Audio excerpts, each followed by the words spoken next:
अस्सलाम वालेकुम दोस्तों, कैसे हैं आप। मैं हूं आपका होस्ट डॉक्टर मोहम्मद आज़म समीर।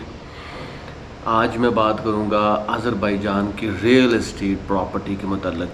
क्या फॉरेनर वहां पे प्रॉपर्टी ख़रीद सकते हैं? क्या फॉरेनर वहां पे घर ले सकते हैं, विलाज ले सकते हैं, मार्केट ले सकते हैं, लैंड ले सकते हैं, या कोई कैनाल या कोई ऐसा फार्म हाउस ख़रीद सकते हैं जहाँ पे जाके वो रहें, या अपनी फैमिली के साथ रहें, या कोई रेस्टोरेंट को होटल को बहुत बड़ी ज़मीन या इस तरह की कोई चीज़ क्या अज़रबैजान में ख़रीद सकते हैं। ये है जी मेरी वीडियो का टॉपिक। देखिए दोस्तों, अज़रबैजान हमारा इस्लामिक प्यारा खूबसूरत बेहतरीन भाई दोस्त कंट्री है, और पाकिस्तानियों के लिए तो वो हमेशा यही कहता है अज़रबैजान पाकिस्तान कारदाश। और वहाँ पे लोग धड़ाधड़ जा रहे हैं जी, बाकू, गांजा, सिमगोइत और दूसरे सिटीज़ को देखने के लिए। और वहाँ पे जब आप जाते हैं तो आपको मेरा ख्याल सबसे ज़्यादा तुर्किश और पाकिस्तानी लोग ही मिलेंगे वहाँ पे। उनका कैपिटल बाकू है, और जो कि ऐसी प्लेस है जहाँ पे फॉरेनर अपनी चीज़ें लेते हैं, अपने होटल्स ख़रीदते हैं, अपने रेस्टोरेंट ख़रीदते हैं और वहाँ पे बिज़नेस करते हैं। सवाल ये पैदा होता है कि क्या पाकिस्तानी वहाँ पे अपनी ज़मीन ख़रीद सकते हैं? क्या वहाँ पे ज़मीन ख़रीद के रह सकते हैं? तो उसका जवाब है नहीं भी और यस भी।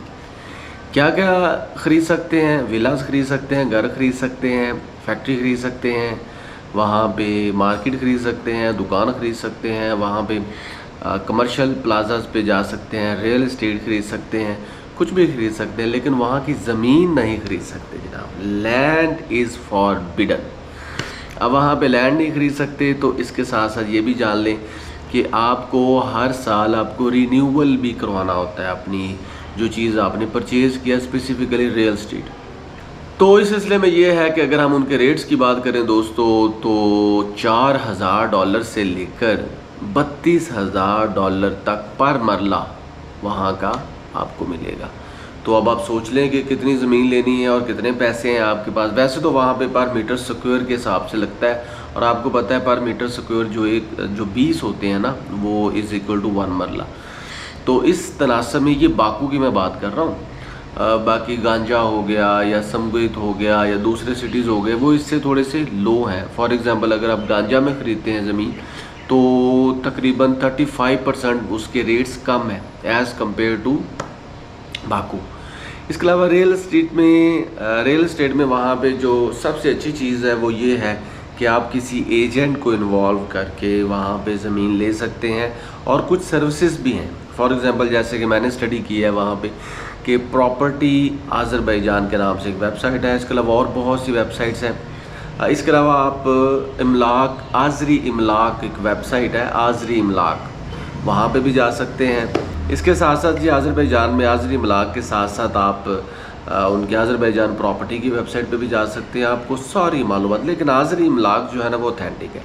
वहाँ पे आप अच्छा हाँ, एक और चीज़, आप किसी एजेंट को इन्वॉल्व करके अटॉर्नी के ज़रिए भी वहाँ पे जो अपना घर या विला ख़रीद सकते हैं। You don't need to be in present in Azerbaijan. For example आप पाकिस्तान में हैं और अज़रबैजान में ज़मीन ख़रीदना चाहते हैं, आप अपना एक नुमाइंदा, एक अटॉर्नी वहाँ पे भेजेंगे जो आज़री होगा, जो मे बी लॉयर भी हो सकता है, कि जो आपका वहाँ पे जो लैंड है वहाँ पे जाके उसको वो ख़रीद सकता है आपके बिहाफ पे। आपके जो सिग्नेचर भी चल सकते हैं। आपको पता है कि अज़रबैजान में जो डिजिटल सिग्नेचर चलते हैं, तो you will have to make your digital signature, तो उसकी बेस पे भी आप ले सकते हैं। आपका जो अटॉर्नी है वो भी आपके बिहाफ पे वो ज़मीन ले सकता है। और मज़े की बात ये है कि with the passage of time अगर आप चाहते हैं कि आप उस ज़मीन को सेल कर दें तो आप उसको सेल आउट भी कर सकते हैं। तो ये भी आपके पास इख्तियार है अज़रबैजान की गवर्नमेंट की तरफ से कि you can sell, you can purchase, even you can get in rent and you can give your land in a rent. तो आप वहाँ पे रेंट पे भी दे सकते हैं, ज़मीन को रेंट पे ले भी सकते हैं, और इसके अलावा अपने घर को भी वहाँ पे दे सकते हैं, उसका किराया ले सकते हैं, वसूली कर सकते हैं किराए की।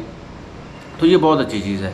अच्छा, एक और चीज़ है जी अज़रबैजान में रियल एस्टेट को लेकर, वो ये है कि अज़रबैजान में जितने भी सिटीज़ हैं, फॉर एग्ज़ाम्पल नक्शवान हो गया, सिमगोइत हो गया, जोल्फा हो गया, खिजरी हो गया, कुबा हो गया, गबाला हो गया, शेकी हो गया, बाकू हो गया, इन तमाम का जो कनेक्शन है वो आज़री इमलाक के साथ है। ठीक है, तो अगर आपने आज़री इमलाक को स्टडी कर लिया, समझ लिया आपने पूरे अज़रबैजान को स्टडी कर लिया। ये चीज़ इन में रख लें। लेकिन ये है कि सेपरेटली भी इन तमाम सिटीज़ की वेबसाइट्स बनी हुई हैं।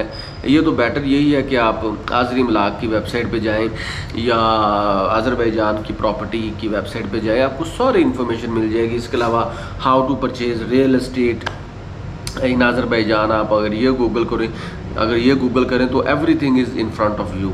तो ये कोई मुश्किल नहीं है। ये है पूरी बात का एक पहलू। दूसरा पहलू ये है दोस्तों कि हमेशा जब कभी भी आप अज़रबैजान में ज़मीन को परचेज़ करें या सेल करें, कोई आज़री बंदा आपके साथ ज़रूर होना चाहिए कि आपको अप टू डेट जो रेट्स हैं उनके मतलब आपको पता चलता जाए।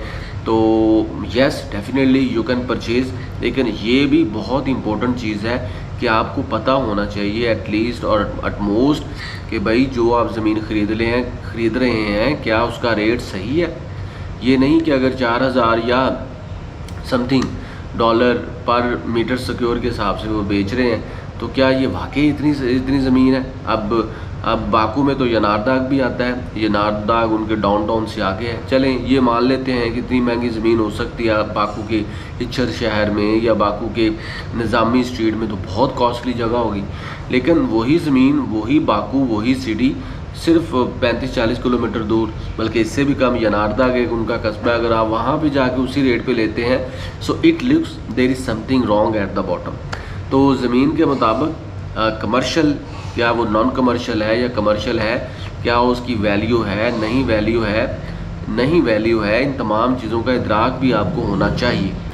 तो प्यारे भाई, ये तमाम चीज़ें जानने के बाद, मुकम्मल इन्फॉर्मेशन लेने के बाद, मुकम्मल इदराक करने के बाद, रिसर्च करने के बाद आप एक डिसीजन पे पहुंचते हैं और उस डिसीजन का नाम है आपका अपना फ़ैसला, जिसकी बेस पे आप वहाँ पे ज़मीन ख़रीदते हैं। अच्छा, ये होगी जी दो बातें। तो तीसरी बात है जी, लास्ट बट नॉट लीस्ट, वो ये है कि आपने वहाँ पे अगर कारोबार करना है, उस सिलसिले में आपको पता है कि आपको पहले वहाँ पे रजिस्ट्रेशन चाहिए होगी। आपने अगर वहाँ पे कोई ज़मीन लेनी है, डेफिनेटली आप अपने जो बिज़नेस पर्पज़ के लिए ले रहे हैं, इन्वेस्टमेंट पर्पज़ के लिए ले रहे हैं, क्या वो ज़मीन, अगर आपने फूड का काम करना है तो समझ लें कि अगर आपने फूड का काम करना है तो क्या वाकई वो ज़मीन जो है वो फूड के कारोबार के लिए आपको परमिशन देती है, क्या वो प्लेस आपके लिए मौजू है, क्या वो प्लेस आपके लिए, वो बिज़नेस के लिए अथेंटिक है, या उसमें बाद में नुकसान तो नहीं होगा। ये ऐसे ही है कि जैसे फॉर एग्ज़ाम्पल बारबेक्यू का काम आप किसी ऐसी जगह पे कर ले जहाँ पे रश नहीं है, जहाँ पे सिर्फ़ और सिर्फ कोई पुराना कोई खंडर है, वहाँ पे आप बारबेक्यू का काम स्टार्ट कर लें तो वो तो आपको नुकसान होगा। इसी तरह अगर आपने कोई रेंटल ज़मीन ली है, क्या वहाँ पे वाकई ही आबादी है, गैर गुंजान आबादी है, या गुंजान आबाद लोग हैं, या गुंजान आबाद इलाका है, तो इन तमाम चीज़ों का इदराक भी बहुत ज़रूरी है। सो इसलिए first and foremost thing to travel to Azerbaijan yourself. जब आप ख़ुद से वहाँ पे सफ़र करेंगे, जाएंगे, तो फिर आप इन चीज़ों को जान पाएंगे कौन सी लैंड किसके लिए मौजू है। हर ज़मीन फूड के कारोबार के लिए तो नहीं मौजू होती, या जान लीजिए कि हर ज़मीन आपके रियल एस्टेट के बिज़नेस के लिए भी मौजू नहीं है, या जान लीजिए कि हर ज़मीन आपके जो टूरिज़म के कारोबार के लिए भी मौजू नहीं है, हर ज़मीन आपके चावलों का कारोबार करना है, फुटबॉल बेचने हैं, सर्जिकल का सामान बेचना है। सो ये चीज़ें भी बहुत ही वैल्यू रखती हैं।